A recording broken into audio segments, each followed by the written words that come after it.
back, my fellow truth seekers. I so do appreciate you being here. Happy Monday morning. Yes, I took a break on Friday. We had a pre-recorded show with Dave Paul Blumenshine. We talked about squatters here in the state of Illinois. There was a bill that's recently been signed by Governor J.B. Pritzker. Democrats have essentially walked back their position on squatter rights. They've crafted legislation for years at this point, decades, I would say, that have been kind of pro squatters and anti-private property rights for decades. And now they're kind of reversing course. And I think that the reason was because it started to affect them. You had State Representative Marcus Evans living next to some squatters. So it started to affect them. They created this legislation that was ultimately signed by the governor, the squatters bill, which essentially gives police officers the authority to remove squatters. Although I pretty much think that they had the authority before, because there's something called criminal trespassing, right?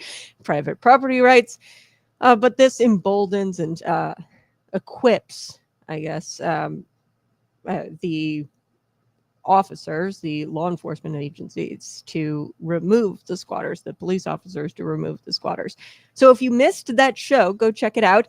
It's archived on the YouTube channel. I was up in Chicago. Chicago sucks. It absolutely just is terrible. It sucks. I hate the city. We were up in Chicago. I've got a little cousin. My mom is fostering a little baby cousin. He's 6 months old, and he had some surgery at a hospital, Lurie's Children's Hospital. They did a great job. He had a little surgery that he had to have, and he is doing well. So praise the Lord. Good things are happening. My family pulled together. We prayed, and he pulled through. He pulled through, a little guy. I can't imagine a grown adult going through surgery, and then for a little baby to go through that and come out smiling. I mean, absolutely incredible. You cannot deny the existence of God when you see a little baby go through something so horrible and come out and smile. I mean, you cannot deny the existence of God when you see that kind of miracle happen. So thank you for being patient. We have so much to get to today. The title of today's show is Big Mistake by Governor J.B. Pritzker. He is, of course, meddling in Texas politics, and I'm about ready to burn his behind. Okay, because he should not be talking about this gerrymandering that's going on in Texas. Like, you are definitely not the guy to be talking about this kind of stuff there, JB. But I am your host, your common sense feline cat, and I've got claws sharper than Pritzker's tax hikes. And today is going to be one hell of a show. We are going to be talking a lot about Governor J.B. Pritzker. He was also in North Carolina, and he delivered a speech, and he talked about slaying sacred cows, things that you can't touch. So I'm thinking these sacred cows are faith, family, and freedom. He wants North Carolina Democrats to slay the sacred cows. We're going to be talking about that. Plus, Illinois politicians voted to, of course, pay themselves whopping total. Let me get my calculator out. Boop, boop, boop, boop, boop. $128,000 per year. That's insane, and you're paying for it. Governor J.B. Pritzker, of course, is entering that chat on Texas redistricting, and he's like talking about gerrymandering. The governor of Illinois, is talking about Texas gerrymandering. So we're going to be talking a little bit about that. And he enters in that debate, and he quickly learns that that's not such a great idea. It's probably not his place to be talking about Texas maps. So let's get into it. When we emerge from this, we will emerge. When we emerge from this, we will emerge from this. Our Democrat agenda must be bold. This is what Governor J.B. Pritzker says, and I'm quoting him here. When we emerge from this, okay, so he said that it's not a great time to be a Democrat, essentially, in his speech in North Carolina. We're going to start there. He goes, our idea is fearless. America needs us. We must be willing to slay sacred cows and get things done. We must deliver on an agenda centered on working families who truly make America great.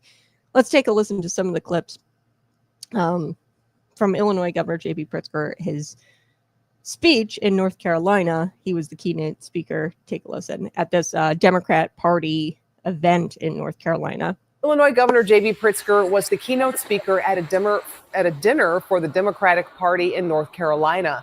He told the crowd there's never been a more stressful time to be a Democrat. Our democracy is on the line, and Americans are wondering who's going to fight for them. Who? So, North Carolina Democrats, I have a question for you. Are you ready for the fight?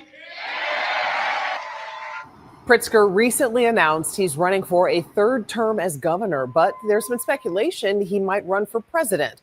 Pritzker has been a prominent, outspoken critic of President Donald Trump. Okay, so I wanted to share that with you. He goes, "Are you ready to fight?" You know, as if he's some sort of like top Democrat. Nobody knows who you are, JB. Okay, you can try to run for 2028. He's probably going to be pulling in very, very small numbers. Okay, much like all of the other Democrats. I mean, AOC is going to be pulling ahead of him. AOC, you got Pete Buttigieg.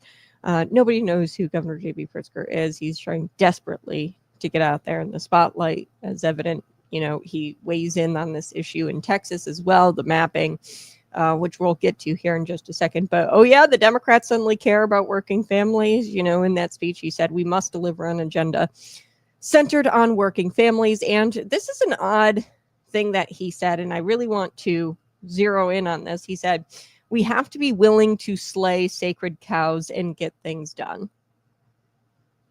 That's cute. What do you mean by sacred cows? What sacred cows do the Democrats want to slay? Because I guarantee you the sacred cows they want to slay are things like family, faith, community. You know, he's saying that Democrats, you know, should care about working families. This is like a wolf holding up a sheep lives matter sign. Okay. These people do not care about working families.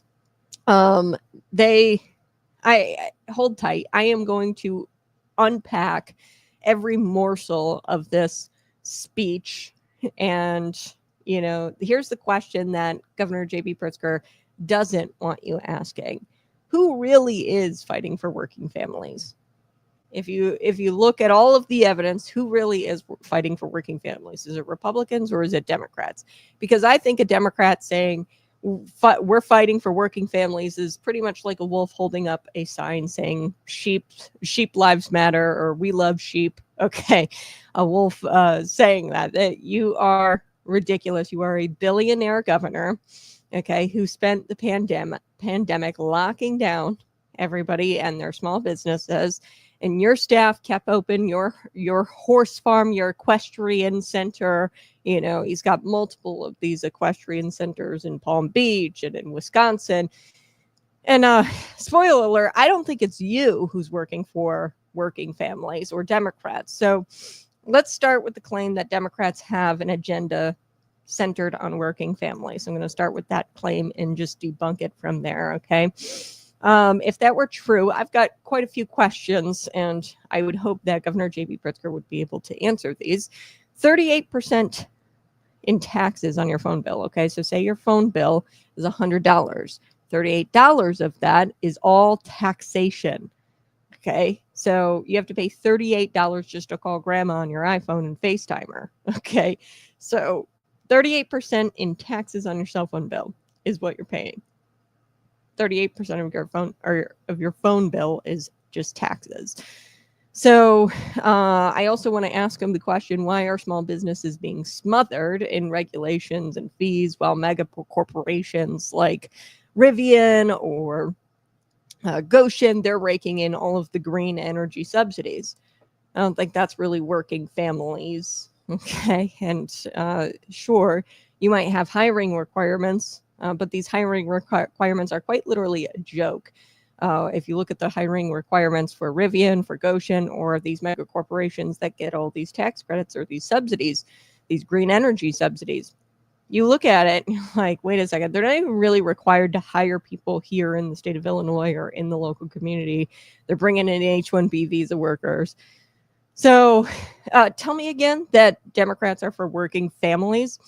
Why is gas more expensive here in the state of Illinois compared to all of the other neighboring states? Okay, unless, of course, you don't have to pay for gas if you're on a taxpayer-funded electric bus that operates in Chicago, and it doesn't even run on time. Okay, so let me tell you this. It is a complete con. Okay, when they say, the left says working families, what they really mean is union bosses. They really mean government employees. They really mean people in the nonprofit sector who are funded by your tax dollars to study problems that they never really actually fix for their stupid little missions that nobody really asked them to tackle. Okay, the nonprofit sector. So when he says we're for working families, that's who he means. He doesn't mean the mechanic. He doesn't mean the hairdresser. He doesn't mean the farmer, okay, or the construction worker. Okay, they are for the union bosses and the government employees. And what they really mean are the bureaucrats. They are for the bureaucrats, the kind that take 6 months to answer a FOIA request, a Freedom of Information Act request. But they can retire at 6 figures, even more than that. You've got like your district superintendents, these bureaucrats in the school districts who are retiring at a salary of $200,000. I mean, that's just unsustainable. They've got a pension of $200,000 per year. So that's who he's talking about. The left is for those types of people, not you. Okay, so I want to talk about this line and zero in on this line in his speech in North Carolina. He said, we must be willing to slay sacred cows. What sacred cows is Governor J.B. Pritzker talking about? What are those cows? Okay, I think the cows that he's talking about are the nuclear family. We have to be willing to slay that. We have to be willing to slay the Constitution, the church. We have to slay the idea that men can't get pregnant.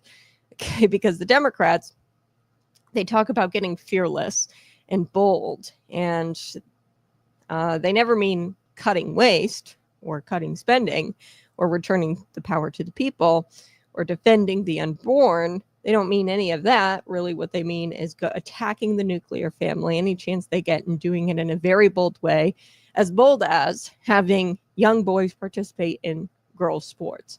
That is what the left is all about, and that's what they mean and what Governor J.B. Pritzker means when he says Democrats have to get fearless and bold when it comes to their ideas. No. They mean they don't want to cut spending or waste. You know, like I said, Barry Riley, $200,000 pension a year. That's just waste. Okay. Nobody needs a retirement of that size. Okay. A publicly funded retirement of that size. It's just unsustainable, especially when we have $145 billion in pension debt.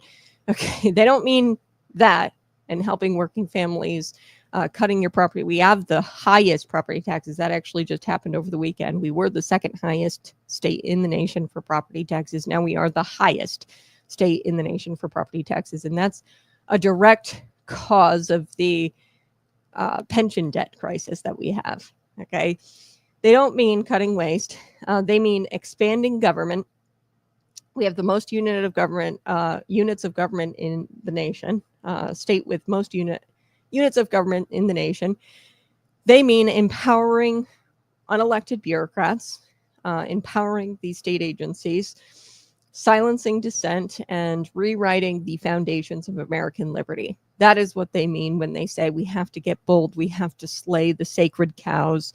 They mean silencing dissent, slaying the Constitution, slaying the nuclear family at bold ideas like boys participating in girl sports. So speaking of sacred cows, let's not forget where Governor J.B. Pritzker's billions come from. So when he says he's for working families, don't forget the Hyatt Hotel empire. Okay. The Hyatt Hotel empire, this is a corporate dynasty. This is how he's made his billions. And they have found every loophole. Okay. They are in the heat of it right now, the Hyatt Hotel Corporation, this corporate empire dynasty. They are in the thick of it right now when it comes to the IRS. Okay, they are constantly dodging taxes, and we shouldn't expect anything less. This is the guy who tried to dodge taxes by removing toilets from his mansion. Okay, Governor J.B. Pritzker. So this corporate dynasty is out there dodging taxes. Okay, while working families are scraping by, we're selling grandma's wedding ring just to pay the electric bill. Okay, this is the reality. So when he says that he's for the working class or for the working family, remember where his billions come from. And remember that the Hyatt Hotel empire, they are constantly finding every way to exploit tax loopholes and dodge taxes. And I'm not even necessarily against that. But when you come out and say that you are for the working class, that's the type of hypocrisy I just can't stand for. If anyone knows how to protect a sacred cow, it's this guy. Okay. His sacred cow, the Hyatt Hotel empire, they constantly protect their empire by dodging taxes. You have to pay your taxes. God forbid you didn't pay your property tax bill. They'd come and seize your property away from you and take your property away from you if you didn't pay that insane property tax bill. This is a guy whose walk-in fridge probably is stocked with caviar. It's not stocked with formula and frozen pizzas like the rest of us. Okay, so stop it with the whole Democrats are for the working folk. We know that's not true. We know you're definitely not for the working class, and it is just so disingenuous for him to get out there and say he's for the working class. So let's do a reality check. Here's what working families actually face: crushing inflation thanks to runaway spending, runaway federal spending, also state spending, things like spending on NASCAR, the $5 million for NASCAR to go to Chicago. There's all kinds of $40 million sports complex in Chris Welch's district. Okay. And there's multiple little pet projects that they fund, and that creates crushing inflation because of its runaway spending. There's also runaway spending when it comes to the green energy nonsense. You're constantly giving away these tax credits to these corporations who ultimately are going to fail because there is no demand for the green energy for electric vehicles. People don't want them. Okay. Then you've got record property taxes, especially in Illinois, where the public pensions are a sacred calf. You want to talk about not touching sacred cows? This will never be touched by your government, by your politicians, by Governor J.B. Pritzker. The pension debt, they're never going to touch that. Instead of spending money on NASCAR or spending money on all of these various pet projects, ICER, the Illinois Coalition for Illegal or Immigrant and Refugees or whatever, these nonprofit organizations who get millions upon millions of dollars every year. Instead of spending money on that, we need to take that money and put it towards our debt. Okay, but they will never touch it because that is the sacred cow. And that's what leads to the record property taxes here in the state of Illinois. If you've ever wondered, hey, why the hell am I paying so much in property taxes? It's the pension debt, stupid. That is why, not to call you stupid, but look at the pension debt. Okay. Crime is exploding in urban neighborhoods. You know, it was really sad. Like I said, I spent the weekend in Chicago. Every 5 minutes there was like and we were in a really nice, like Magnificent Mile, like the area that right there by all the hospitals. And every 5 minutes I heard like a cop car. There's a bunch of private ambulances, which is kind of like a culture shock because you don't really see a whole bunch of private ambulances in rural areas. A little bit in rural areas because of how rural it is and how you have to, 40-minute drive to the hospital.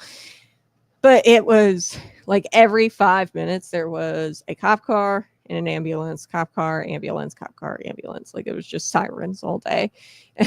So it's like, I kind of get it. We were right by the hospital, but it's really sad.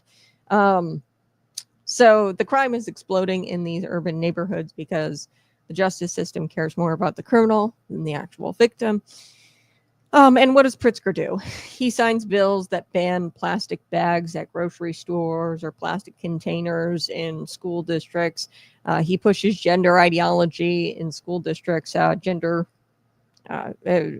being in girls' sports. He pushes that kind of stuff. He props up the Chinese Communist Party, connected battery factories like Goshen on taxpayer-funded land, he gives them taxpayer subsidies, and then they take that money and then they buy up all of our precious farmland. So that is what Pritzker is doing. Okay. There is problems, like I said, that actual working families face. And he's got the gall to say that America needs more of him or needs more of Democrats. More what? Tyranny, taxes. Governor J.B. Pritzker's agenda is not what America needs. If it is what America needs, then my cat's litter box is a 5-star hotel. Okay.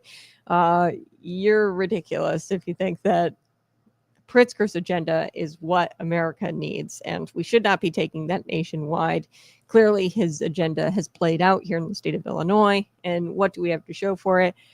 Highest property taxes in the nation, crushing inflation, school districts racking up debt. Test scores are plummeting in these school districts. Meanwhile, you've got the woke ideology in these school districts, and the kids are identifying as cats and as dogs. Okay, so that's what we have to show for Pritzker's agenda and him pushing his agenda. So let's take it home. God didn't design families to depend on the state.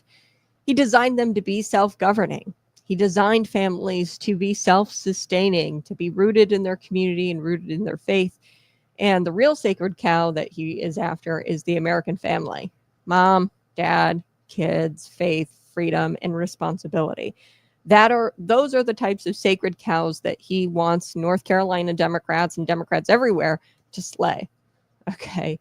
The Democrat Party wants to slay all of that. And the government wants to school your kids. The sacred cow, we have to be willing to touch these sacred cows. The sacred cow of homeschooling.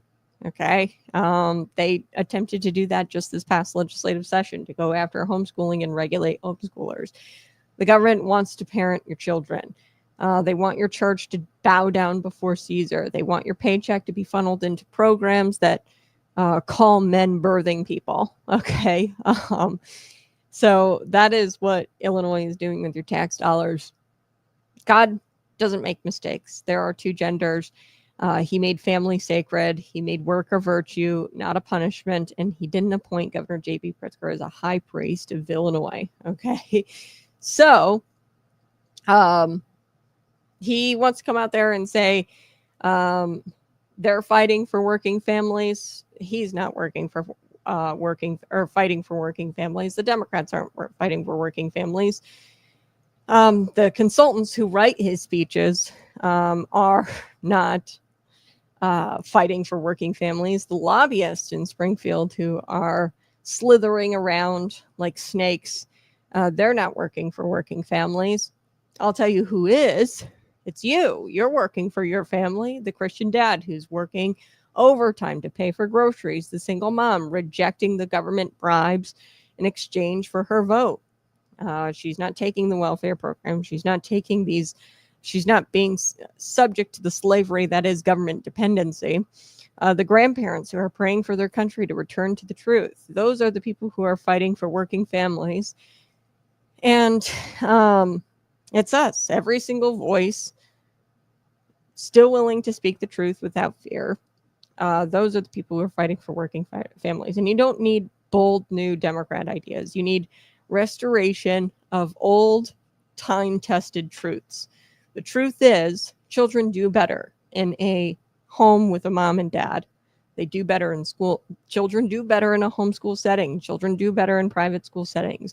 When the government isn't raising your children, they just do better. So we need restoration of old time-tested truths, cutting waste, eliminating this runaway spending. That's going to bring down the cost of things. Not paying for our wants instead of our needs. This is something old that's time-tested, and that's true. Stop paying for the NASCAR crap. Stop paying for House Speaker Welch, his sports complex. Stop paying for the wants over the needs. I mean, faith, family, freedom, limited government, personal responsibility. These things are time-tested, old, true. We need to restore family, faith, and freedom. So you want to make America great again? Start there. So I do have to shift gears. I'm going to take a quick break. Smash that like button. Share this out with your friends. I appreciate you being here. We are going to be talking about how your lawmakers did just give themselves a raise. Meanwhile, you're skipping meals, you're trying to afford groceries, you're checking your bank account before you go into the grocery store. Okay. While you're doing that, you've got lawmakers who voted to make themselves very, very rich people, $128,000 a year for working 70 days out of the year. Okay. You might work 5, 6, sometimes 7 days a week. Okay. They just made themselves the 4th highest paid politicians in America. Okay, the Illinois politicians, the Illinois lawmakers, your state representatives, and your state senators. So we'll be right back. Smash that like button, share this out with your friends. Here's a brief commercial break.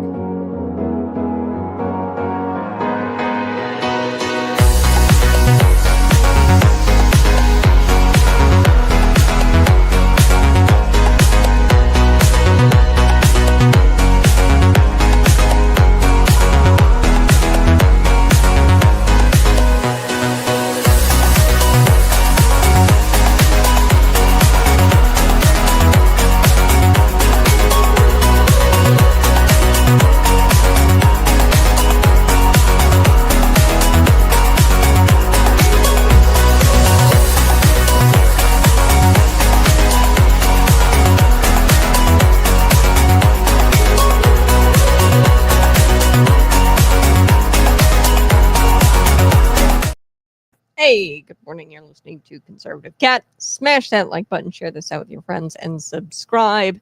Let me get to some of your chats here. A Conservative Cat commercial break is actually a cat nap. I love it. Yeah, well, I'm going to take a quick cat nap.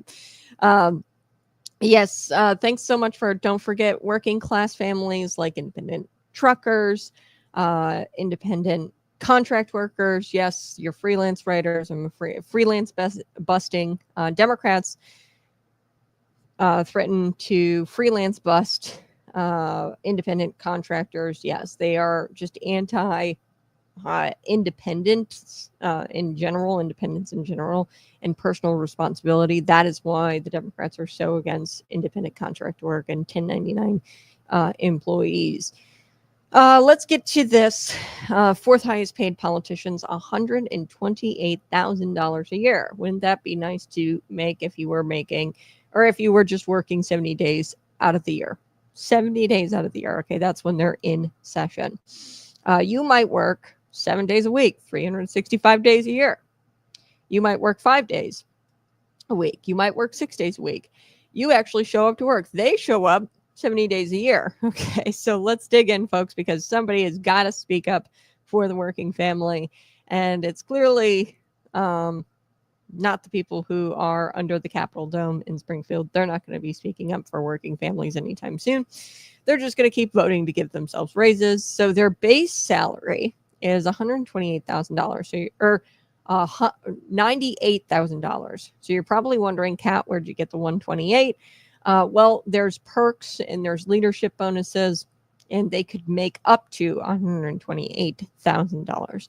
Their base salary is $98,000. So that's not including, by the way, I think it's probably up from this by now, $150 something per diem. So this is cash that they get for like dinners and things like that, and lunch when they show up. They get a per diem when they show up to session. Okay, so this doesn't even include that per diem, $150 per day. And this doesn't include, of course, their lobbyist dinners, the lobbyist pay for their dinner, and the committee stipend. So if they chair a committee, they get a stipend. There is a revolving door of consulting gigs, of course, once they retire. So once they retire, there's consulting gigs that they can get that make them very, very rich. So I want to be clear, $120,000 for part-time. Okay, I wouldn't even call it part-time. It's 70 days out of the year that they're there. This is a part-time gig. And they're getting $128,000 for this. Okay, so let me put this into perspective. You, the taxpayer, the trucker, the waitress, the nurse, the retiree, you're the one paying for all of this. And what are you getting in return? You are getting the highest property taxes in the country, the second highest gas taxes in the country, the highest state and local tax burden overall. You're now paying the highest cell phone tax in the country. Like I said, 38% of your cell phone bill is just taxation. And you're also paying, as if this, is just the cherry on top of the sundae, you're also paying pretty high tobacco and nicotine taxes relative to the rest of the nation, because clearly you weren't blood enough and they needed to go after your in packs. Okay. Your lawmakers, however, they're getting raises. Okay. They applaud each other. They get standing ovations. I will never forget this. And I tell this story all of the time. Maybe you've heard it before if you've tuned in, but I will never forget this. It was just the craziest thing when I saw a lawmaker. It was in the Senate. I forget what lawmaker it was, but she stood up and she started talking about how a couple of years ago, there was like some sort of bill that they had, or like rule that they had passed, where they made it to where you could wear tennis shoes, okay, in the Capitol. Now, I'm not against people wearing tennis shoes. It's a big, if you've ever been to Springfield where they actually do the work, or I say work, where they actually raise your taxes, okay, where they do it, it's very big. There's a lot of stairs. There's a lot of places you got to go. And I totally get it. Walking around, if you are a legislator, a female legislator in heels, it would be a lot of work, okay? Or even, the very stylish loafers or whatever. I hear that they're not exactly the best to walk around in as a guy. And I get it. You wanted to pass a rule to make it, because it used to be a rule that you had to, dress formally, if you are a legislator, which I also understand. Like, you have to present yourself. You're a lawmaker. This is a thing, a duty, respect, okay, for the Capitol. You're there to do the job of the taxpayers. You're elected to do the job. You should present yourself in a respectful manner. So I get that as well. But it's so dumb. She calls a point of personal privilege, and she says, like, I just want to say I am so grateful for my Converse today, or my sneakers today. And it just bothers me so much. Like, they took the time out of their day to sit there and talk about tennis shoes. Meanwhile, you're dealing with all of these high taxes. You're dealing with crime in these urban areas, crime everywhere, where the Safety Act, it uplifts criminals and it demonizes victims. Okay, we're dealing with all of this as Illinoisans, and they're up there talking about their sneakers and how they like wearing tennis shoes now, and they've been crafting rules to make it to where they're able to wear tennis shoes around the Capitol. Or they'll talk about, I will never also forget this. There was a woman. She called a point of personal privilege, where she talked about Planned Parenthood bringing in cupcakes, baked goods for all the lawmakers. And I'm like, that's all it takes is a damn cupcake for our lawmakers to make it legal for abortion up to the 9th month. That's all it takes is Planned Parenthood lobbyists bringing you freaking cupcakes. So it's a joke. Okay, these people are a joke, but they vote to give themselves insane raises, $128,000 for part-time work. Ted Dabrowski over at Wire Points quoted in the Center Square. He says, quote, these lawmakers keep giving themselves raises when they've made such a mess for Illinois. So let's talk about that mess. Record out-migration. Okay, these are tangible things to prove that Illinois is not doing well.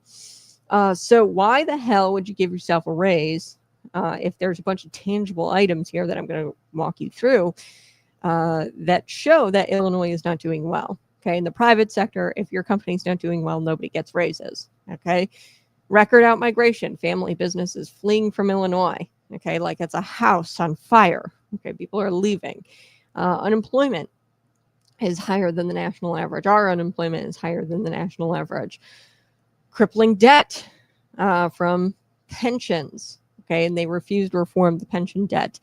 The public schools are in total, utter decline, and they're pushing more woke propaganda, and the math scores are tumbling. Okay, so what's their response?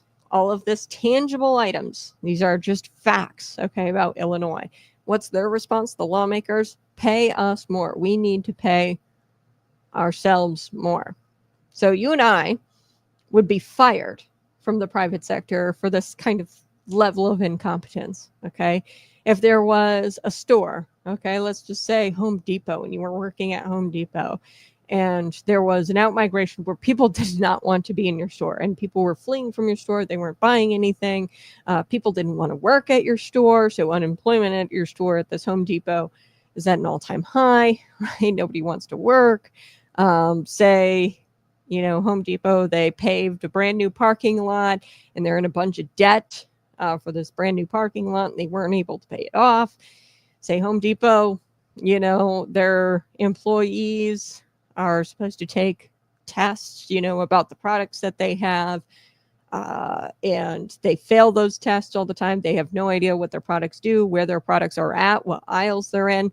If this was going on in a private, and I'm just saying Home Depot, for example's sake, if this were going on in a private sector business, you and I would be fired. Okay. There would be a complete overhaul. People would be fired, canned, and then they would bring in a whole bunch of new people. Okay. So in normal jobs, raises come from performance. In politics, raises come from self-interest and voter empathy. So let's not kid ourselves. This isn't just bad math. It's moral failure. Okay. This is a moral failure to the people of Illinois. You could just chalk it up to bad math, like, they have to have raises because of inflation, yada, yada, yada. The Bible says in Proverbs 29:2, okay, when the righteous increase, the people rejoice, but when the wicked rule, the people groan. And believe me, Illinois is groaning right now. The political class in Springfield that views themselves not as public servants, but as kings and queens. They view themselves as kings and queens, and they write these raises in for themselves. Meanwhile, you have homeless camps growing in Bloomington. There's like tents popping up everywhere, tent city. And these people are writing themselves raises. So they pass these $1 million equity programs, and then they close rural hospitals. Here in my town, Lincoln, they closed the maternity wing of the hospital. So you can't go and give birth at this Lincoln Memorial Hospital. This is a rural hospital because, they just didn't have the money to keep this going anymore, okay, at this rural hospital, because there's no funding there. But I'll tell you where the funding is going. It's going to these $1 million equity programs. So they close the vital things for our community, but they keep open the things that we don't need, or they allocate all kinds of millions to the programs that we don't need. They celebrate these historic budgets, balanced budgets, and you can't afford a loaf of bread. You have to check your bank statements, make sure you've got your checking balance, your account balance, and then it's enough to go in and grocery shop. Okay. It's like Rome, only instead of fiddling while it burns, they're golfing in Lake Forest and fundraising in Napa. Okay. So same thing.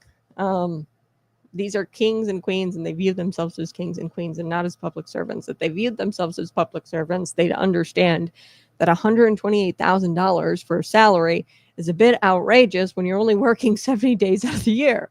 Ted Dabrowski, he said something that a lot of folks don't want to hear either. Okay. If you or I, like I said, we're in the private sector and there were tangible things to prove that our business was not working.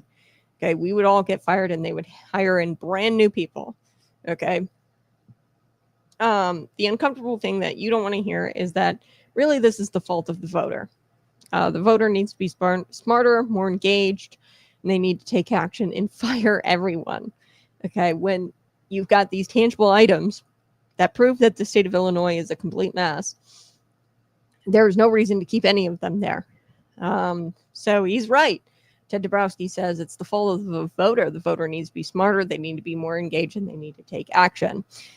We've allowed this. We've tolerated it. We've reelected these clowns over and over and over again. Why? Because they shake our hand, they show up to the parade, and then they throw us a meaningless grant here or there, okay, for our districts, for our rural community, right? They'll throw a grant our way once in a while.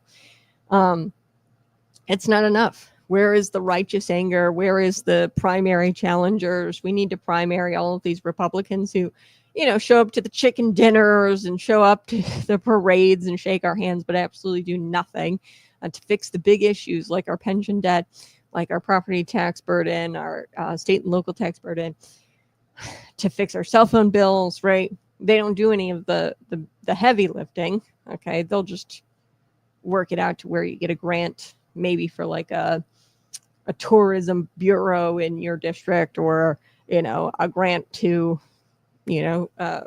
build some park benches or something in your district, something silly. Where are the pastors in our churches who are calling out this kind of sin from the pulpit? This is a sin to really, it's gluttony. $128,000 for working 70 days a year when you've done nothing and you haven't done anything for the people of Illinois. You've only made their lives worse. Okay, this is a sin, and we need pastors calling it out from the pulpit. We need pastors who come out and say, hey, these are biblical politicians. These are biblical candidates that you need to elect. That is what pastors need to start doing from the pulpit, in my opinion. So every single lawmaker who voted for this raise, they need to be voted out. Okay, so while your property tax bill is on the rise and your schools are in decline, like the kids can't read or write or do math at grade level, they should be primaried into oblivion. Okay, and these lawmakers who voted for the raise, if they voted for this raise, they should be voted out. Send them home, replace them with people who fear God above all else, and fear of the taxpayer as well. So because right now, they aren't afraid of you. They aren't afraid of the taxpayer, and they sure as hell aren't afraid of God, because it's a sin to be that gluttonous and that greedy, wanting a $128,000 salary for 70 days of work when you're a public servant, by the way. Okay, there should be an expectation here once you get into this line of work that you aren't doing it for the money, but rather you're doing it out of a sense of duty, and it's not going to be all rainbows and kittens. Okay, so I like to provide you solutions. I don't like to get behind this microphone and just complain the whole time. Okay, so here's your plan. Here's your action plan.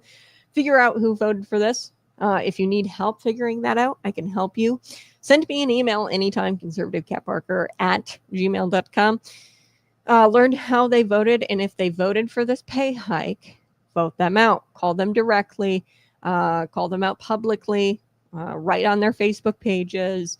Say, hey, why'd you vote to give yourself a raise when I'm paying exorbitantly high property taxes and my schools are in decline in my area? And I promise you, wherever you're living in the state of Illinois, you're paying higher property taxes. McLean County is paying some of the highest property taxes in the state outside of like Chicagoland, which is insanity to me. But you're paying higher property taxes and your school is failing and your enrollment is down. I guarantee it. And the test scores suck. Okay, it's not getting any better. And you need to engage in the primaries. Run yourself, damn it. Okay, run, support the challengers to these people. And you got to show up. And then we have to preach accountability in our churches as well. For far too long, we've done this whole thing of separation of church and state. And I've talked with James Garlow. He's a pastor, well-versed. It was the book he wrote. And in this book, he talks about how the church has totally misunderstood their nonprofit status. And, the church believes that they should stay out of politics and that they can't endorse candidates. That is just not true. You should endorse candidates. You should be making a packet as pastor every single election.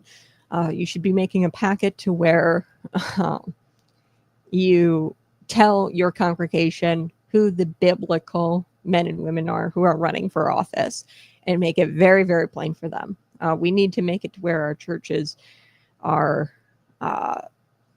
participating in politics, because it isn't separation of church and state. The separation of church and state thing was really for the state to stay out of the churches. It wasn't for the church to stay out of the state, okay, or church to stay out of the government. So we need to reject every law that increases your burden at this point in Illinois. Ted Dabrowski, he nailed it. He's quoted here. He says, any law that raises our taxes, burdens our businesses, or punishes work needs to be rejected. Yes. So let's stop applauding giving a round of applause to these politicians who are willing to tax your children's children to fund their pensions. Okay, that's what these politicians are doing. They're funding the pensions of the teachers who, through the teachers union, through their dues, they pay. And I told you a couple of weeks ago about a buddy that I had. He was paying, I think, $40 a month in teacher union dues. That is on the very low end. Okay, for perspective, like this is like first-time teacher, taught a class, okay, and kind of negotiated it to where you only had to pay, and it's usually based off of your salary. But some of these teachers are paying up to, especially in the Chicago area, they're paying like up to $120 a month. So think about that. $120 a month is not anything to bat an eye at. They're paying $120 a month to the teachers union, and in turn, these teacher union, they're taking that money and they're funneling it into these politicians' political coffers, their campaign coffers. And then they're securing these exorbitant pensions for these teachers, or really not even for the teachers, I would say for your administrators, for your DEI consultants and directors at these school districts, okay? So we have to reject this also idea. We have to get back to public service being public service. I don't know when this became a thing in Illinois where public servants are viewed as holier than thou, like I should worship the ground you walk on because you are a government employee or because you're an elected official.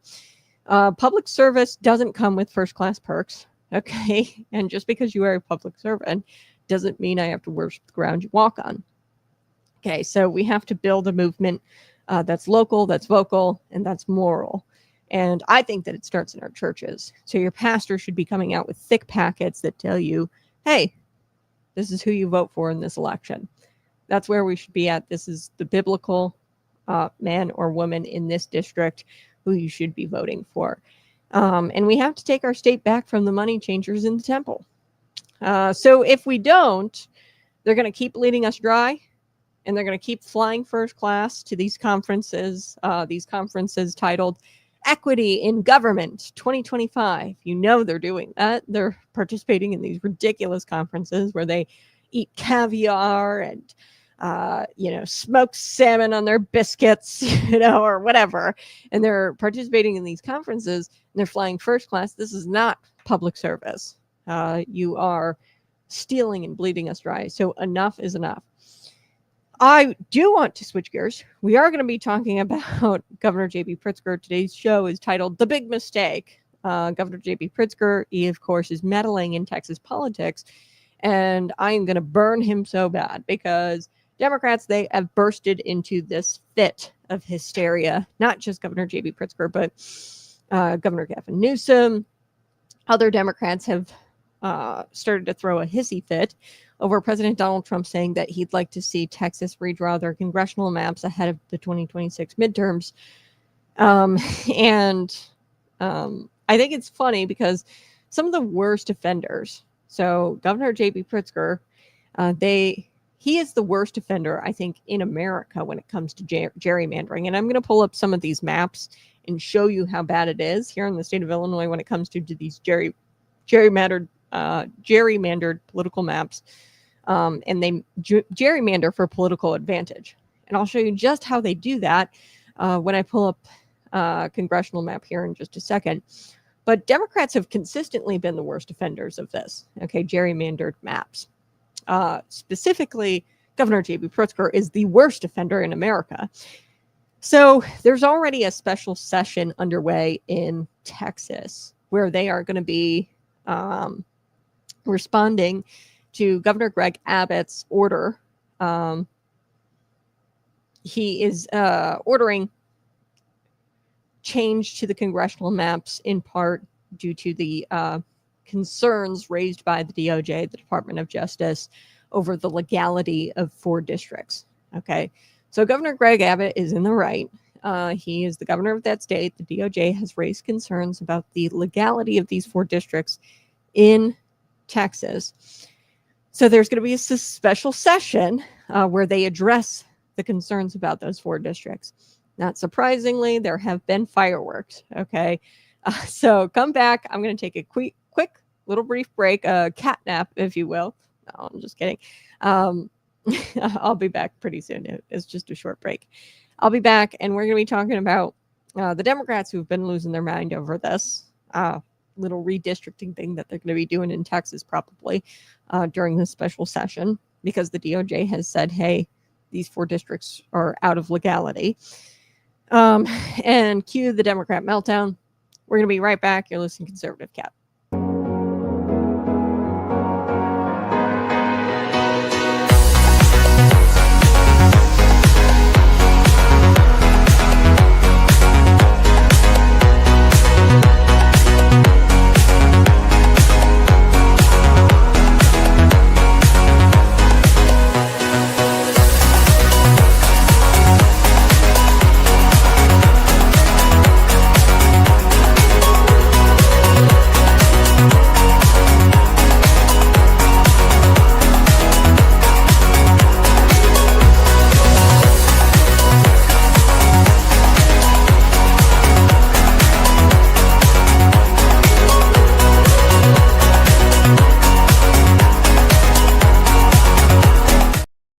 Hey, good morning. I am Conservative Cat. Go ahead and smash that like button, and I'm going to get to some of your comments here this morning.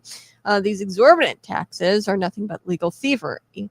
Non-productive politicians enriching themselves off the backs of the taxpayer. Illinois is the #1 state of productive people leaving for good reason. The state has been trashed under these thieves. Yes, Joe, thank you so much for commenting.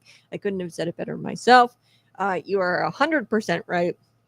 And really, it's just a fundamental thing. There's a difference between good and evil. I think that these people are truly evil, and they don't want to do anything. Work is virtuous. It is something that we should applaud. Okay, working hard is something that we should be applauding.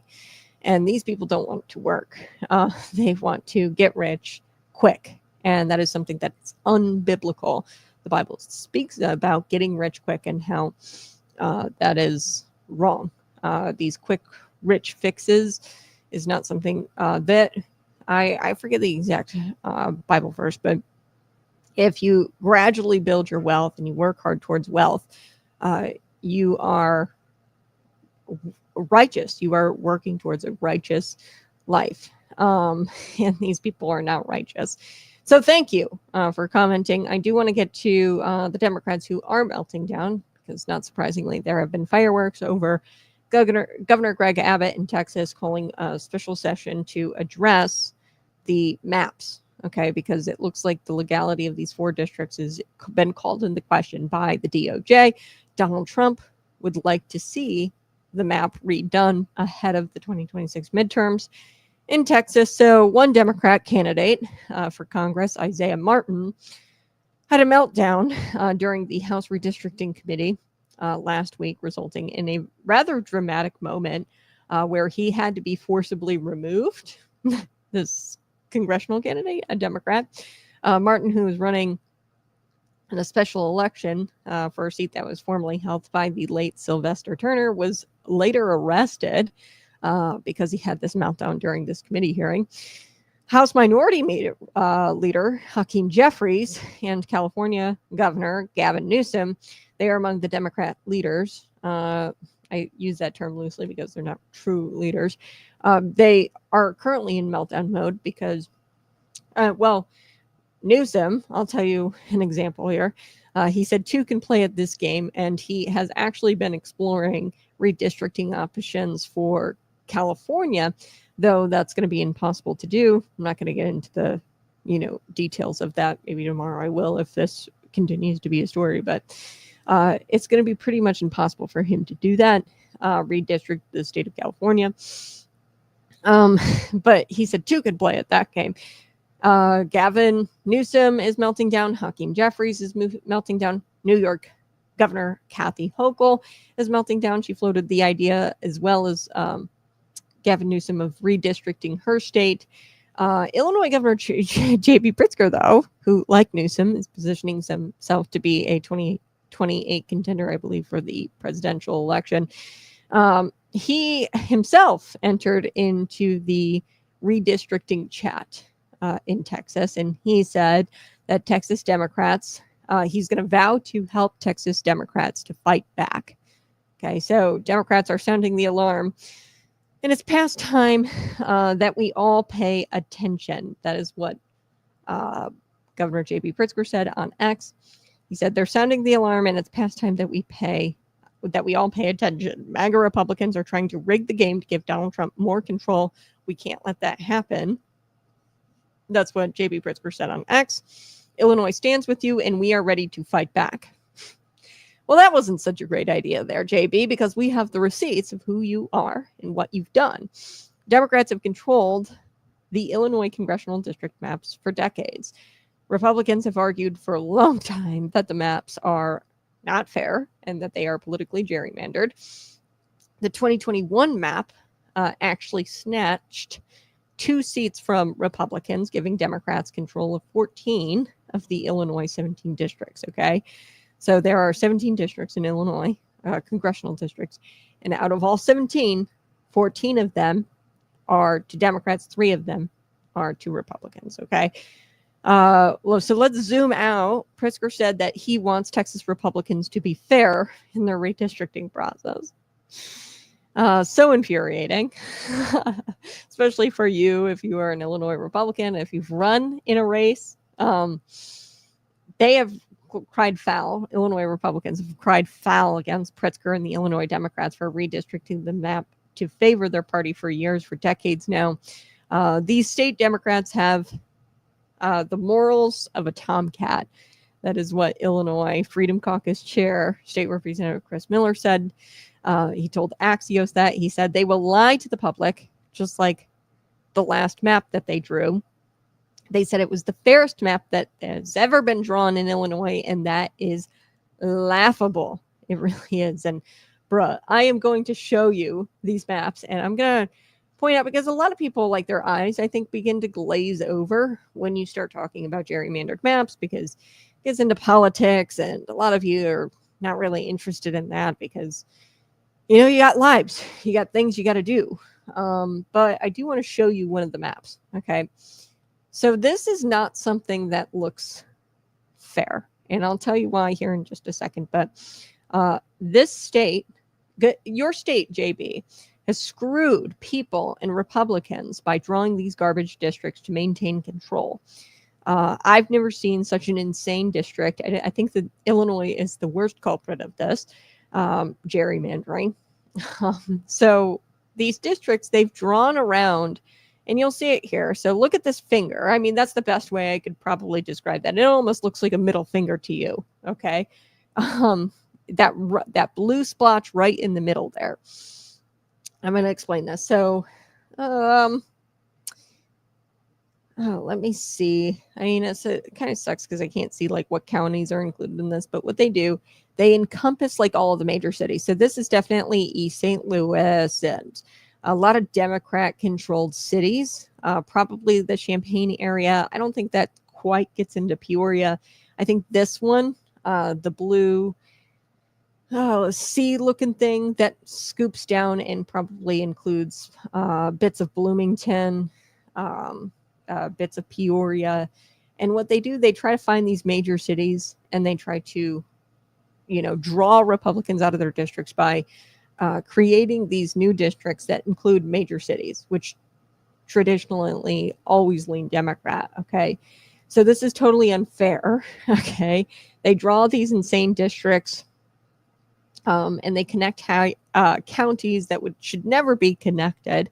Really, what this should look like is a grid. If you're, the middle finger one is Nikki Budzinski's district, okay? Illinois 13, thank you. The blue C, yep, that's Congressman Eric Schwarzen's district. That's the 17th. So the 17th, that should have gone to a Republican. What they've done is they've drawn a Republican out of that district by looping and redrawing that 17th district to include parts of Chicago. You can see it goes all the way up to that blue part of Chicago, and then it comes down and it includes places like Peoria and Bloomington. Okay, so it's using the major cities to their benefit, and that is just not how you should be drawing maps. Okay, so sometimes politicians really need to know when to shut up, in my opinion. Governor J.B. Pritzker should really learn when to shut the hell up, because he is one of the most brazen politicians who participate in gerrymandering. Okay, probably the most brazen political gerrymander in America is Governor J.B. Pritzker and is Illinois. Okay, they've literally drawn these districts.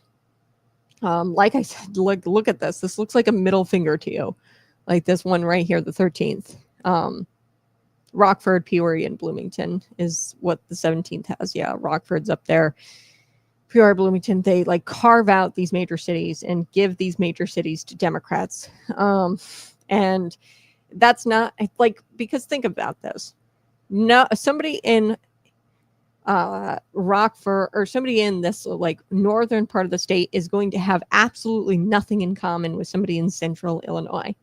Okay, so why the hell would you create a district that loops like that and is like almost like a C? Okay, the district should really look like a grid, to be completely fair. And at this point, with the innovation of AI, I don't know why we don't just have artificial intelligence AI create our maps for us at this point and use very unbiased algorithm. It should be, our districts should be of the same likeness. Okay, the district should just be like, it should be a grid.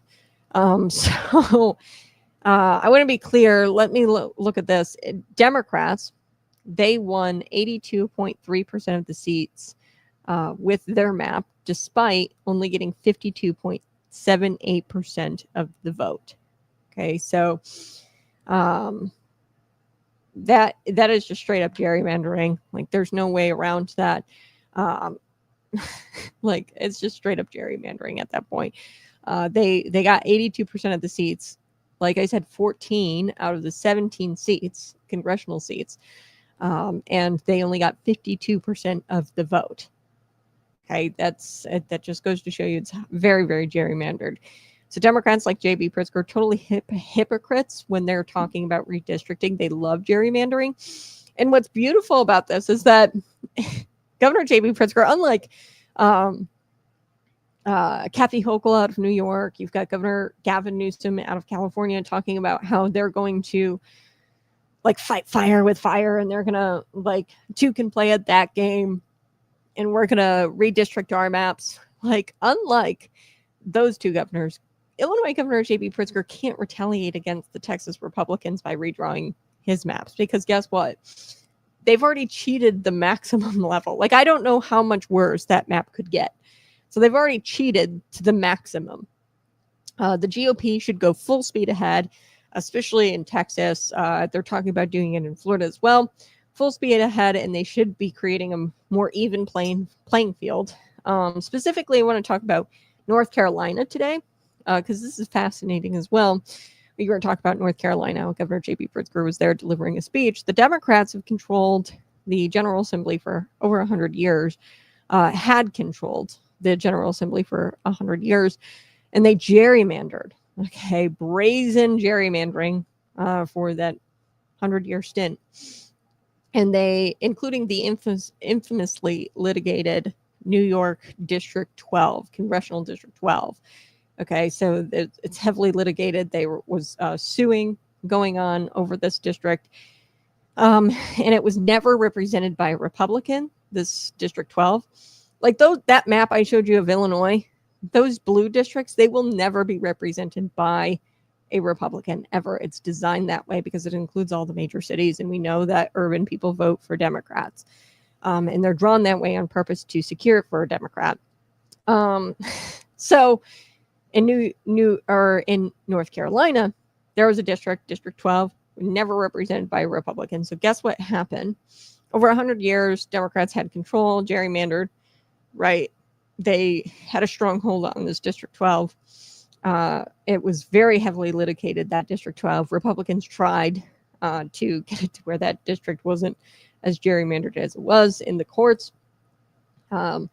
Ultimately, what happened in North Carolina, people were fed up with the rampant corruption, And Democrats lost control of the state legislature in 2010 on the maps they had drawn. Okay, so despite the maps being totally tipped to the scales of the Democrats, so this is why I say in Illinois, it's not impossible. They did it in North Carolina for it to flip red. Okay, you just need really fed up voters who see the rampant corruption for what it is. And the people in the major cities, like your Peorias, like your Bloomington Normals, like your Rockfords, they need to start to wake up and realize the rampant corruption that's going on. And we need to flip the state red. So after Republicans gained the seats, okay, and flipped the state legislature in 2010, for practically 100 years of the General Assembly being controlled by Democrats, what happened was the Republicans started to do their redistricting process. They wanted to redistrict the gerrymandered maps. The Democrats and their special interest group allies, they started going to the courts. They were unhappy about losing that majority that they had had for 100 plus years, for about 100 years, I should say. And they were unhappy about losing, okay, and they still wanted to control the mapping process. And they, of course, with their hurt feelings, they tried to tie up the Republicans in courts, the Republicans who were redrawing those districts, trying to make it more fair, and really to tip the scales back in their favor, because for 100 years and for a long time, it was in the favor of the Democrats. So it's only natural that they get the majority and they tip it back into their favor. The courts were tied up for well over a decade. And really what their strategy was sue till it's blue. Okay, sue until these districts stay blue. And sue, and they tried to tie the Republicans up in court. So that's what happened in North Carolina. So taking that into consideration and looking at what's going on in Illinois, looking at those maps like this, like the finger looking thing, okay, which I call the middle finger to you, the Illinois 13th, Nikki Baczynski's district. It encompasses things like Springfield, East St. Louis, these major metropolitan areas, these cities, and it secures her spot because they're major cities, and they have no rural areas in them. Despite, like Springfield being surrounded by farmland, she should really be representing people in these farming communities. And same with Eric Sorensen. He represents Bloomington Normal, Peoria, and Rockford, and it's like this C. Really what should be going on is you're representing a district and you shouldn't have to travel 3, 4, 5 hours to get to the other side of your district. That's just not fair. It's just not right. So any self-respecting Republican would do what the North Carolina Republicans did. They attempted to redraw these districts after the Democrat Party had their way with the maps for a long period of time. So any self-respecting Republican should not be a purist on this issue. You should really fight fire with fire. Okay, what do you do when the left fights with fire? You fight fire with fire. Okay, so I would be pro Texas gerrymandering in the favor of Republicans. I am not pro fair maps when the left has had unfair maps. And the DOJ is right. These 4 districts are clearly gerrymandered in Texas. I think that the DOJ is right. And it's right that Greg Abbott called a special session for them to talk about it. And you really need to tip the scales back in your favor. Okay, so I'm not a purist on this issue. If the maps have been gerrymandered for a long time to tip the political advantage towards one party, then the other party should, once they get the majority, they should tip the favor back into their favor in order to make it fair. Because if you just make it fair at this point, then that's not really fair because they had the advantage all those years, the political advantage all those years. So that's exactly what's happening in Texas right now. I think that they're actually going to make it fair by fighting fire with fire, and possibly Florida too. There's been whispers about that, where they're going to redraw the maps ahead of the 2026 midterms. So I am here for it. I am totally here for it. And like I said, it happened in North Carolina. It can happen here in Illinois. It's just going to take people in, I would say, central Illinois, Springfield, Nikki Bazinski's district. It's going to take them to really say no to the rampant political corruption that's been going on. So let me take a look at that map one more time. I'm going to tell you the major cities that I think could change an election. And you'll see that Eric Swanson, he is crazy about campaigning in Peoria and Bloomington because those are swingable cities. I don't know so much about Bloomington Normal anymore. It seems like Bloomington Normal used to be a red city. Like both of them used to be red. Illinois State University used to be red. Used to be farming university. So let me look at this map and I'll show you. This is how we turn Illinois red. Okay, so Chicago. I'm just going to leave that alone. These two districts here, we could flip these and we would at least have 5 districts for Republicans. Okay, I think that these 2 seats are flippable. Now the other seats here, in the Chicago area, it's going to be tough. I would say maybe like this one area here. It's possible. This is a lot of farming community out here. I don't know what district that is. I wish these were labeled. I don't know. I'm not really savvy when it comes to these things. But this is the 13th Nikki Bazinski's. So Springfield is in there, I think. I think Springfield is completely flippable. You've got a major city there. And then here in Eric Swarn's district, you've got possibly even Rockford is flippable as well. But you could flip Bloomington Normal and Peoria. Champaign, you could flip some of that. And once you start flipping some of these major cities, then the district flips. Okay, so it's possible. North Carolina had it happen in 2010. So I don't know. I'd love Lauren Underwood's. Yeah, so farming, but Haswell County. Okay, yes, that one. That one is flippable as well. Maybe not as much as the Illinois 13th and 17th. But you're right. The 14th there with Will County, that's actually where my parents are at, which is why I think it's so flippable, is because it includes Will County.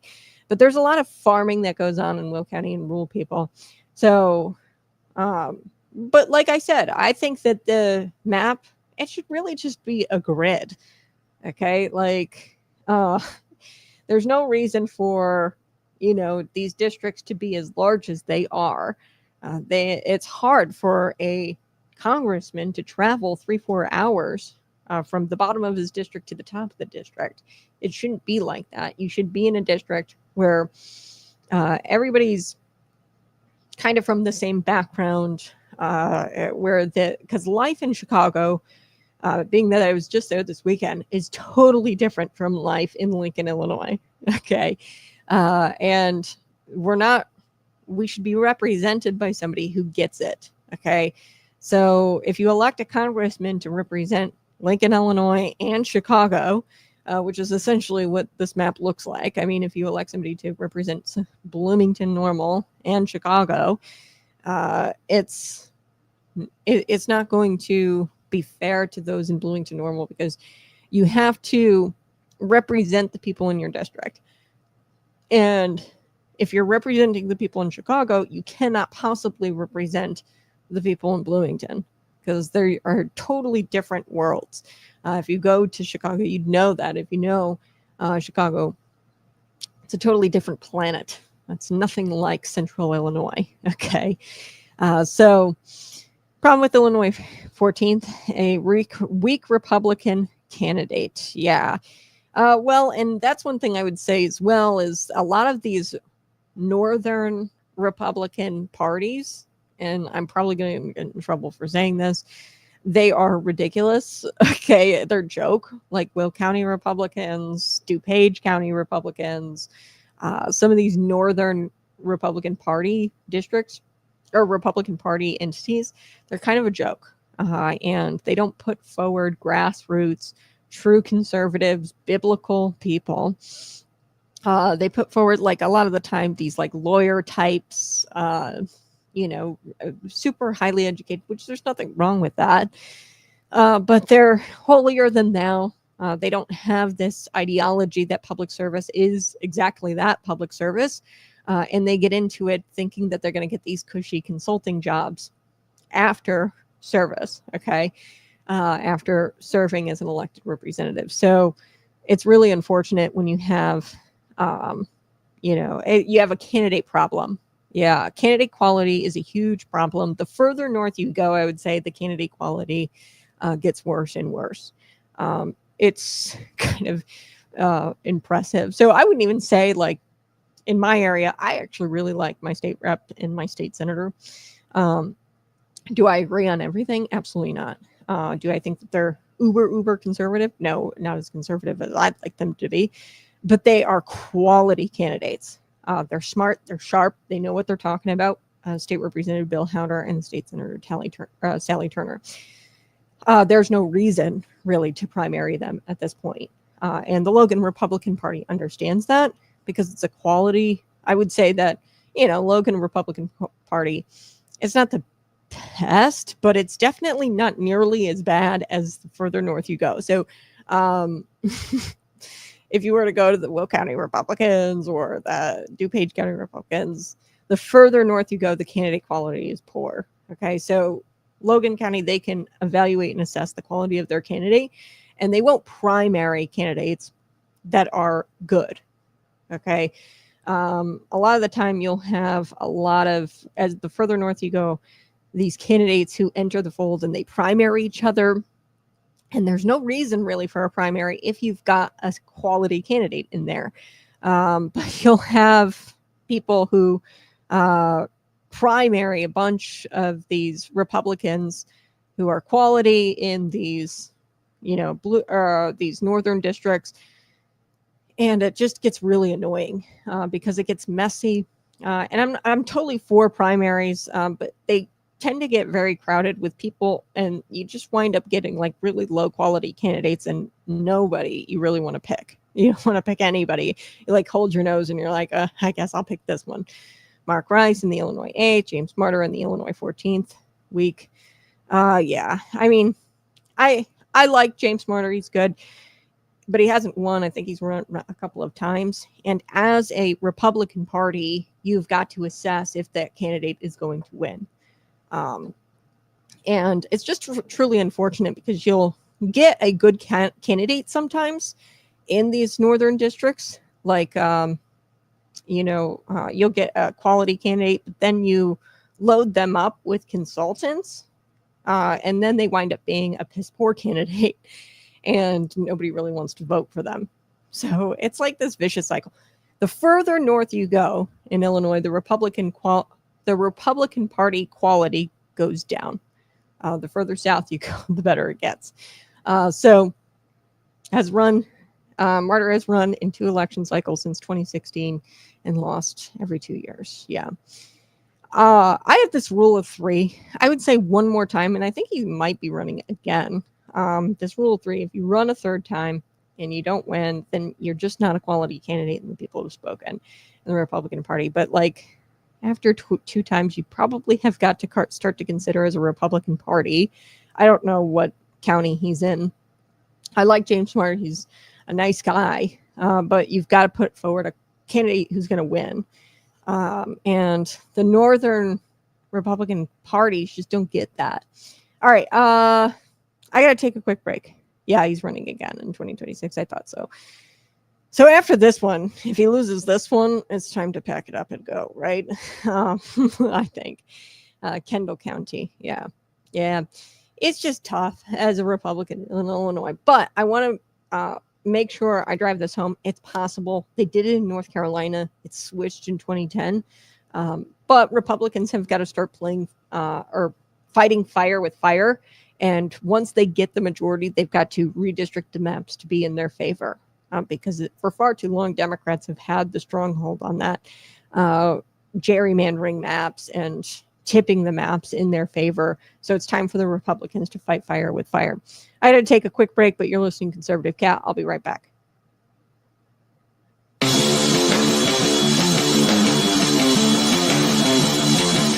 Welcome to Conservative Cat Clips, where we deal with the truth, not talking points. I'm your host, Kat, and today we're putting a spotlight on something the abortion industry wants to keep you in the dark about: abortion pills. What are they? How do they work? And how are they hurting women? Let's talk about the facts. Over 54% of abortions in America are now done using chemical abortion pills. That number is climbing fast. Why? Because it's easier, it's cheaper, and it's quieter. But here's what they won't tell you. Abortion pills come with a serious risk. The process is two drugs: mifepristone, which actually ends the pregnancy, and misoprostol, which forces the body to expel the baby. Sounds simple, right? It's not. According to the FDA, 4,200 serious adverse events have been reported, including 28 deaths since 2000, the year 2000. And those are just the official numbers. In 2021, there was a peer-reviewed study that found that ER visits after chemical abortions increased by over 500% between 2002 and 2015. And here's the kicker. Many of these cases are coded as miscarriages, and they're coded as miscarriages because women don't, or they can't, tell the hospital what actually happened and that they actually took these pills. That means the real damage, probably much worse. So way more than 4,200 adverse events since 2000. Now brace yourself. The Biden administration made it to where these pills were accessible by the mail with no person exam, no ultrasound, and no guarantee that the pregnancy had to be an ectopic pregnancy. So I mean, you could be taking these in your 6 months, 7 months, 8 months along. And it's not, this could be deadly if you take it when it's not an ectopic pregnancy. Women are being told to take these powerful drugs and there's zero medical supervision. That's not healthcare. It's called negligence. It's medical negligence. And we're seeing heartbreaking stories about all these women who are bleeding alone in dorm rooms, bathrooms, parking lots, or even in their own cars in the parking lot. Clinics like Planned Parenthood calls this empowerment and empowering, but tell me how it's empowering to hand a teenager a handful of pills and say, good luck. The emotional fallout is just as real, by the way. There's a physical risk, but there's an emotional risk as well. Women reported feeling abandoned, traumatized, and even haunted by what they've done, especially when they see the tiny, tiny body of their baby passing and passing that. It's traumatizing, and nobody tells them that they're going to see the tiny baby in the pamphlet. So here's the truth, the plain and simple truth. Abortion pills are not safe. They're not kind, and they're not empowering. They actually hurt women, and they silence their pain by taking these chemical abortion pills, and they protect an industry by keeping the abortion in the dark. And it doesn't do anything to protect the individual at all. I'm Kat, and this has been Conservative Clips, Cat Clips, reminding you that real healthcare, it doesn't kill people, and real healthcare means empowering women and supporting women, not selling them lies in a bottle. Stay alert, stay bold, and always choose light. This has been Conservative Cat Clips. Hey, good morning. I appreciate you being here. Smash that like button, share this out with your friends. We've got so much to get to today. I do want to get to Kamala Harris. Is she running in 2028 for president, or is she going to be running for the California gubernatorial position? So let's get to that. Smash that like button, subscribe to the channel. Man, Kamala Harris, she undoubtedly, former Vice President Kamala Harris is leaning on her closest advisors to help her determine whether or not to run for California governor in 2026 or president in 2028. Okay, so she's leaning in on her closest advisors, and she's making this decision, as she does, however, with the decision on the 2026 race reportedly coming by the end of summer. Okay, by the end of this summer, there's supposed to be a decision she's made about the 2026 gubernatorial race, okay? As she does this, we're learning now that a lot of these top Democrats, these big money Democrat donors, are not excited, I guess, about the possibility of her running again, which, of course, it's Kamala Harris, right? We were just talking about weak candidates Democrats, they usually never put forward weak candidates. No, they've screwed up a ton within recent years, especially with this Kamala Harris, Tim Walz thing. The identity politics thing is something that the left has recently gravitated to, which is why they are sucking in. It's not a great time to be a Democrat right now. And Governor J.B. Pritzker kind of admitted that in his speech in North Carolina. It's not a great time to be a Democrat. Say what you will about Governor J.B. Pritzker. He's a quality candidate. And I think it's interesting that he wouldn't poll higher than, an AOC or a Pete Buttigieg, because he's at least quality in that he is insanely smart. And I mean, I don't like Governor J.B. Pritzker, okay? But I would say he's far more of a quality candidate than Harris or AOC or Pete Buttigieg. Pete Buttigieg couldn't even be the mayor of a small town in Indiana, okay? Governor J.B. Pritzker, for all that he has weaponized his position to enrich all of his friends, the bureaucrats, the nonprofit sector, the government employees, the union bosses. Everybody's making a ton of money except you and I, of course, the working class, the people he says he's for. He's definitely enriched his Democrat friends with the way he's run the state of Illinois. I would say he's a quality candidate, but in recent years, the left and Democrats have gravitated towards this identity politics. Pete Buttigieg, him being gay, AOC being a woman, Kamala Harris being a woman. Like, it's really weird. A black woman. I use the term loosely. I'm not sure if she's actually African American. That's kind of up for debate, Kamala Harris.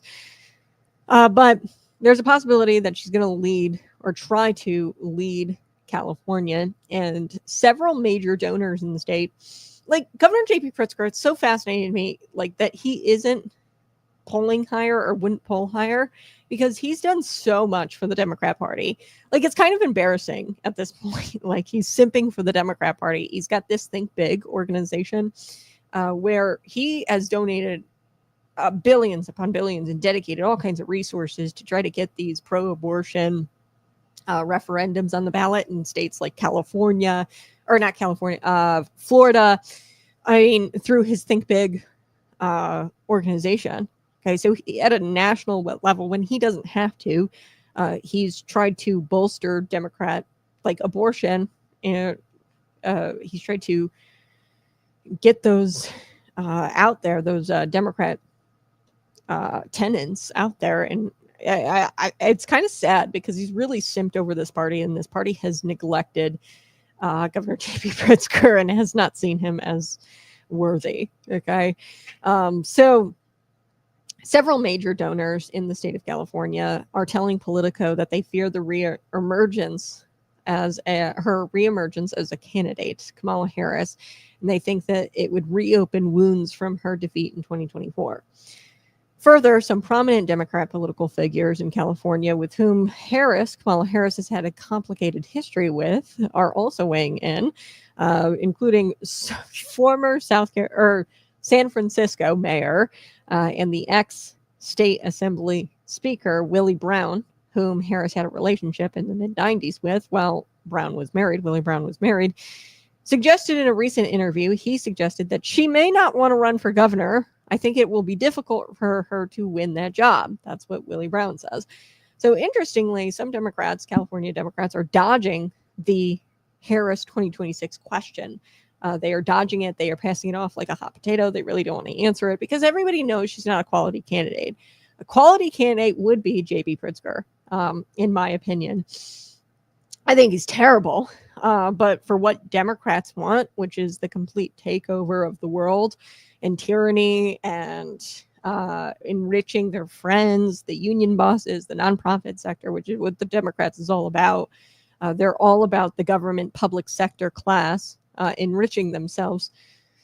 He is the guy to do it. Okay.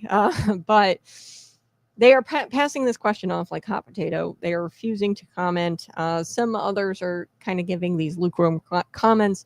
So let me go to Dave Min, State Representative Dave Min in California. He was chatting with some reporters at the U.S. Capitol, and the California Democrat was asked about whether he wants Kamala Harris to run for governor. Did I say state rep? I think Dave Min is a U.S. rep. I've got to double check this. Look, I'm not really yeah, he's a U.S. rep. Sorry about that. I said state rep. U.S. representative. Dave Min, he was chatting with reporters at the U.S. Capitol, and Min, he kind of gave a no comment. He was talking with reporters, and then all of a sudden they asked him about Kamala Harris's run for governor, and then he got really quiet, and then he was like, "Yeah, I have no comment, sorry," and then he ran away.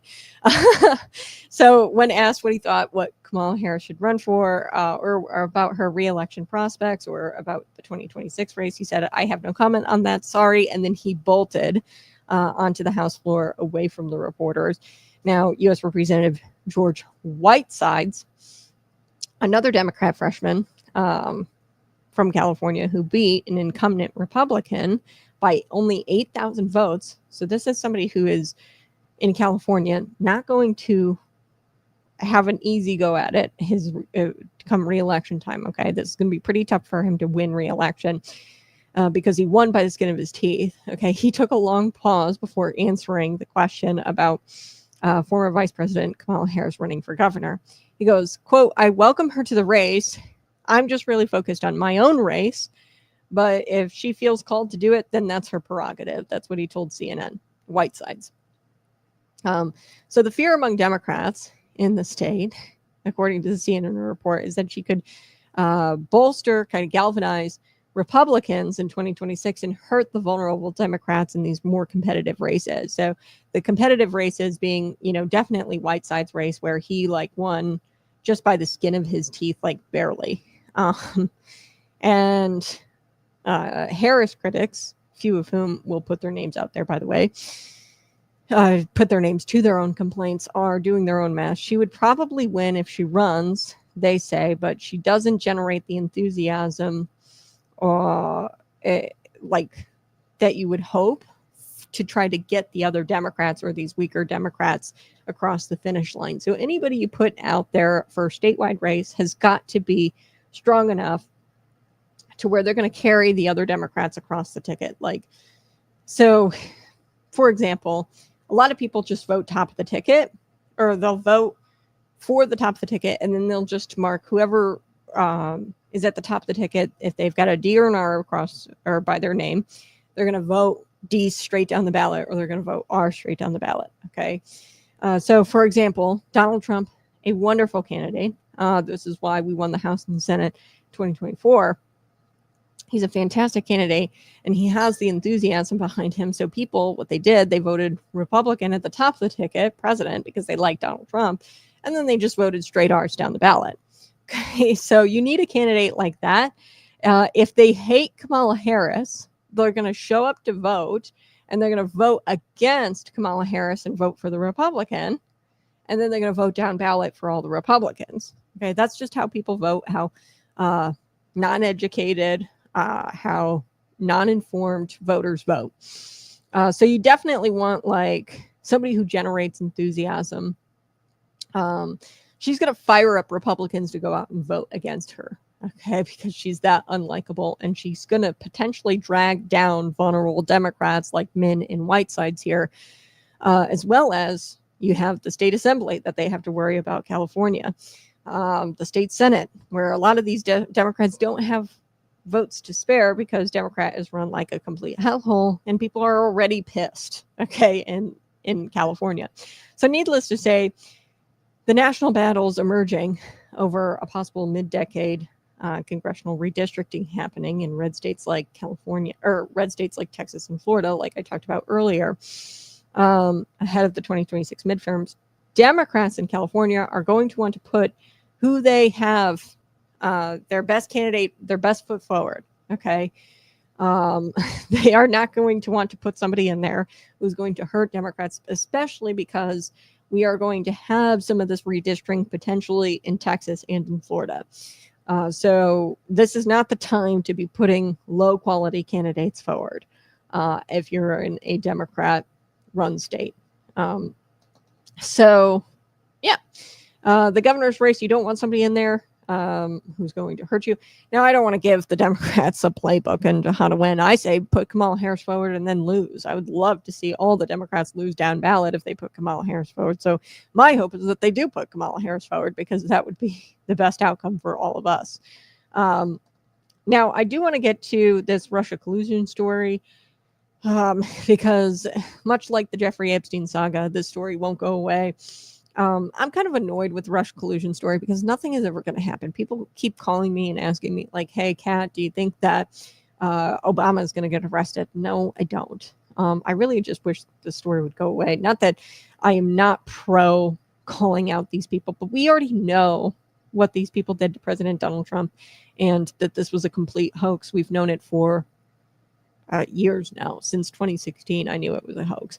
Okay, so now we're going to talk about former CIA Director John Brennan, former Director of Intelligence James Clapper, former FBI Director James Comey, and former President Barack Obama are all furiously spinning and whining after DNI, the Director of National Intelligence, Tulsi Gabbard, dropped the receipts in her report accusing this bunch of people, okay, John Brennan, the former CIA director, the Director of Intelligence, James Clapper, you've got FBI Director James Comey, Barack Obama, this bunch.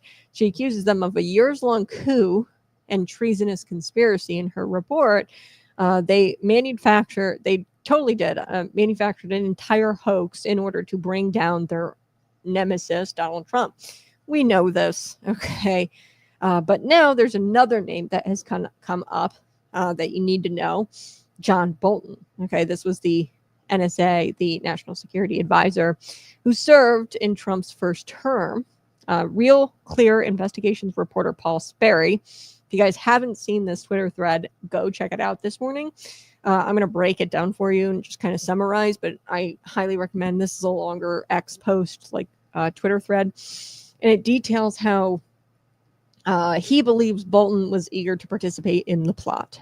Okay, so another person is named in this Russia collusion hoax, and that's John Bolton. He buried the truth, Sperry, in this X thread. He alleges that sources told him in 2018 that Trump's national security advisor, John Bolton, received a classified memo summarizing the explosive report exposing how Brennan cooked up.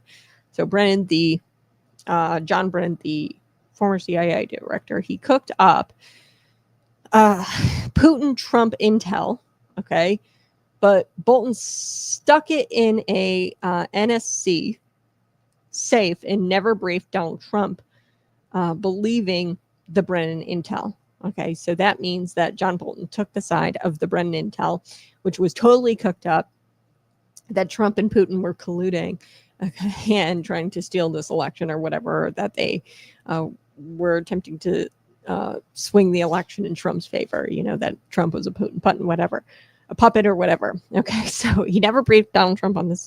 This was treasonous, okay, because he is his national security advisor. He never briefed Donald Trump on this. Bolton was busy trashing President Donald Trump, the mustached man, of course. He wanted to get ahead of the damaging story, probably. So all of the month of June of this year, he was bashing Donald Trump on social media. And I think what he was doing was trying to get ahead of this report, because up until now, he hasn't been named. So he knows what he did. Okay, John Bolton. So former national security advisor and avid anti-Trumper, John Bolton sat down with the Washington Examiner back in June, and the topic came up, and he pushed out this story on his X account with a string of personal attacks on the president. So all of the month of June, he was going after the president. It's probably because he knew that this was coming down the pike, where he was going to be named as a treasonous hack, okay, in Tulsi Gabbard's report. Trump wants a Nobel Peace Prize because Barack received one. This is what Bolton wrote.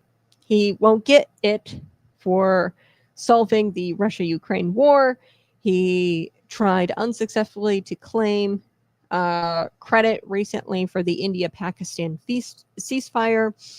Predictably, he blathered on, of course, John Bolton did, about Trump's inability to affect change, which is totally not true. In the Israel-Iran conflict, he's gotten a ceasefire. Now, how effective is that ceasefire is debatable, but he's definitely gotten somewhere with the Israel-Iran conflict. And he says, failing to reach an agreement with Iran. Okay, so he is sounding pretty bitter here, John Bolton. And the only reason why he's sounding so bitter is because he knows what he did. He knows what he did was treasonous. He didn't brief Donald Trump on that intel. Sperry continued saying that despite the widespread wild mainstream claims that Russian Vladimir Putin had blackmailable material on hand about Donald Trump, like a PP tape or whatever, he actually had some on Hillary Clinton because Hillary Clinton was taking tranquilizers and things for her mental issues and for her emotional issues. Turns out the declassified intelligence that Vladimir Putin had he had no like dirt on President Donald Trump. Okay, that there was like this Russia collusion hoax. There was no PP tape, nothing, and he had a massive file on Hillary Clinton, which he could have used to blackmail her and control her as president, which he really would have preferred. Okay, so Sperry finishes this thread, and like I said, you guys got to go read this X thread because it's really good. Sperry finishes the thread, short but stark conclusion. They lied. Bottom line, Brennan CIA suppressed real intelligence, and then they cooked up intelligence to frame President Donald Trump as a Russian conspirator and destroy his presidency. The ICA was a frame job, pure and simple. So John Bolton, he was going out and, saying, oh, Donald Trump just wants a Nobel Peace Prize. And, it's because you can't get one. And because of the Russian-Ukraine conflict and the Israel-Iran thing. And, he's sounding pretty bitter. But the only reason why he's sounding bitter is because he's been caught in a lot. He's been caught as a treasonous hack. Okay. So frame job, pure and simple. For years, conservatives have known that there was serious corruption, occurring at the highest levels of the nation's intelligence apparatus. We knew that serious rampant corruption was going on, and these are high levels. I mean, national security advisor, your former CIA director, your FBI director, and I've reported on it relentlessly for years since President Donald Trump really took office, since I've been, on the radio and now on the podcast Conservative Cat. Be sure to subscribe. I've reported on this kind of stuff for years now, and we all knew that they were just trying to do anything to take President Donald Trump down. Still, to read the actual details from the report is really interesting. From Gabbard's report, I mean, this just goes to show you the revelations that are coming out of this are jaw-dropping. I mean, like John Bolton, the stuff that's been going on is truly jaw-dropping, like to see and to read the actual details. However, I don't think that anything is ever going to come out of it. Like, John Bolton is not going to be put in cuffs for treason. I mean, to withhold intel reports from the President of the United States as a national security advisor is treasonous. But he's never going to answer for that. And I don't imagine this corruption is going to stop anytime soon in these three-letter agencies. I think that it's going to get better, perhaps, under like Pam Bondi, Dan Bongino, Kash Patel, Tulsi Gabbard. I think that it's going to get better. But I don't think the corruption is going to stop anytime soon, as evident by the Jeffrey Epstein files and the lack of transparency there. So, yeah, there is a lot of work still yet to do in these three-letter agencies. However, they're doing the work, and good for Tulsi Gabbard for exposing this and for bringing us the actual details of what happened with the Russia collusion hoax. I'd love to see people get arrested. John Bolton is a domestic enemy economy, aka Democrat for short. Yes. 2026 is the year California doesn't have a U.S. Senate race. Oh, well, that's interesting. I did not know that. It's the top of the ticket that counts. Exactly. So like I said, you don't want somebody at the top of the ticket that is of low quality if you want to win, right? And that's why Donald Trump secured the House and the Senate. It's because he's such a quality candidate and draws out that enthusiasm. The top of the ticket is really what matters, because you've got a lot of low information voters out there who are just going to write D or R depending on the top of the ticket. Like, they're going to know their top of the ticket choice, and they're just going to fill in the ballot, the rest of the way, depending on that top choice. So Kamala Harris would really hurt the Democrats. So I'm praying that Kamala Harris is actually the 2026 gubernatorial candidate, because that would hurt their congressional seats. That would hurt their state assembly seats. And I'd be pro that. Governor J.B. Pritzker, I'm kind of shocked that he isn't, more of a 2028 pick. He is a quality candidate. I hate to say it. I think that he is kind of a quality candidate in that he has proven himself to the Democrat Party time and time again, but it just goes to show you how broken the Democrat Party is, because despite Governor J.B. Pritzker proving himself over and over again with the Think Big organization, and clearly he's run his state to the Democrats' liking, where we help out the union bosses, the public sector people, the government employees, and we enrich them and the Democrat friends, okay, and the working class are suffering. The Democrat Party really likes that. They really like that. They've always liked that. Think about slavery, right? They love keeping the little guy down, and they love enriching the elites.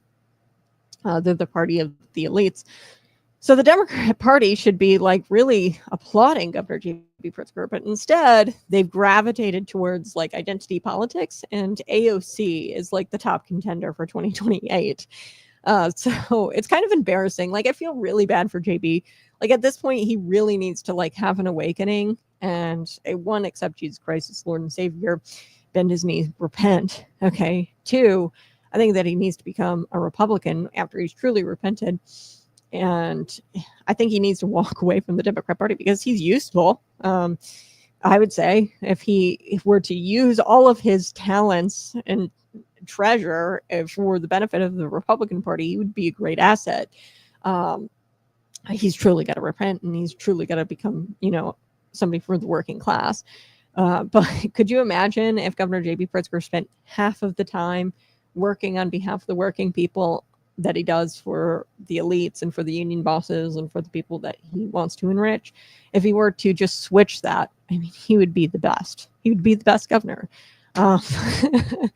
But unfortunately, he's not. And I don't think it's going to happen anytime soon where he should get really bitter with the Democrat Party. I don't know why he isn't. A lot of these people should be bitter, like your Josh Shapiro of Pennsylvania. They should be bitter with the Democrat Party because they've constantly spat in the faces of these governors who are far better than like Tim Walz. Okay, they picked him as the vice presidential candidate for Kamala Harris, the running mate. Why? I don't know. He's a hack. He's so stupid. And you've got really like smart, like say what you will about Governor J.B. Pritzker, but he's smart. All right. And Josh Shapiro, I would say smart. And you picked Tim Walz. AOC is your spokesman, as the face of the party. I mean, Jasmine Crockett, what's wrong with with the Democrat Party? They're absolutely insane. Because really what they want is to operate behind the shadows. They want to put a stupid face up there, a useful idiot, and they want to operate from behind the shadows. That's what Joe Biden was.